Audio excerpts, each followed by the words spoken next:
Allez, on passe au concret. Alors, se connecter à ces données, c'est la première phase des 7 actions qu'on va réaliser pour réaliser notre reporting. Donc, souvenez-vous du cycle hein, qui commence à la connexion et qui permet vraiment de créer une solution jusqu'au partage. Et c'est vraiment le fait d'actualiser qui vient relancer ce cycle. Donc là, on est à la première étape, on va aller se connecter, on va aller identifier nos données et puis, selon leur type, pouvoir les injecter dans notre modèle Power BI. Donc pour faire ça, en fait, on a différents types de sources de données et on va voir comment on se connecte à ces différents types. Donc pour faire ça, il faut aller dans... donc je suis dans le desktop et je vais le faire en même temps avec vous. Donc dans le desktop, là j'ai un fichier Power BI desktop tout simple et qui pour l'instant est complètement vide. En fait, où est-ce qu'on réalise cette étape? On le réalise, donc il faut aller dans le ruban accueil, obtenir des données, et c'est à partir de cette partie qu'on va pouvoir vraiment se connecter à nos données. Donc ici vous avez les sources de données les plus courantes, et puis ensuite si vous cliquez sur plus, vous allez avoir toute la panoplie, voilà, ça rentre pas tout dans ma page, mais voilà, toute la panoplie des différentes sources de données. Donc, il y a différents types de sources. Je vais commencer par tout ce qui est fichier plat.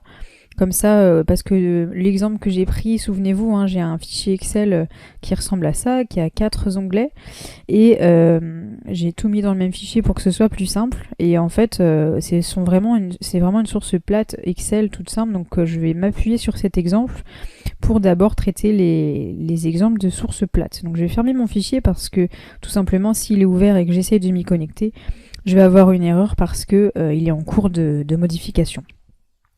Donc quand je vais dans les sources fichiers, je retrouve un certain nombre de sources plates, donc des fichiers Excel, des fichiers texte ou CSV, des fichiers structurés sous forme de XML ou de JSON, c'est vraiment un format de structure de données qui est assez classique.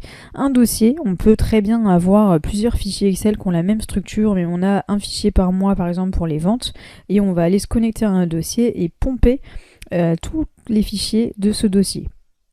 Et on peut aussi se connecter à un dossier qui est sur SharePoint. Donc voilà, moi je vais prendre un exemple du fichier Excel et dans la vidéo suivante je vous montrerai tout ce qui correspond à ces autres sources de données. Mais pour faire très simple, une source Excel, donc je fais me connecter. Je vais aller sélectionner mon fichier.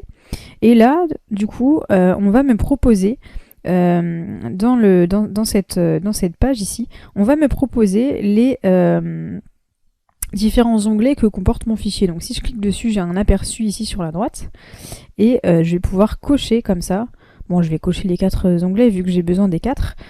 Je vais aller cocher ces 4 onglets et dans le bas de la fenêtre, j'ai un bouton charger. Donc je vais pouvoir cliquer sur charger et comme ça créer mes différentes tables de données qui vont venir se charger tout simplement dans mon modèle Power BI.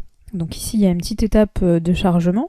Tout simplement, les données on s'y connecte, on les charge très rapidement. Et puis, Power BI va venir identifier le nom des champs, va leur attribuer, on voit bien ici, un type par défaut. Et on va pouvoir modifier tout ça par la suite. Mais vous voyez que j'ai bien chargé mes 4 tables de données qui proviennent d'un fichier Excel. Et si je vais dans la vue la vue relationnelle, j'ai bien mes 4 tables qui ne sont pas encore reliées entre elles. Et si je vais dans la vue de données, eh bien vous voyez qu'ici je retrouve le contenu de chacune de mes tables. Voilà. Donc là je me suis connectée à mes données, je répète, obtenir les données. Bon, il y a les sources les plus courantes ici, moi c'était un fichier Excel.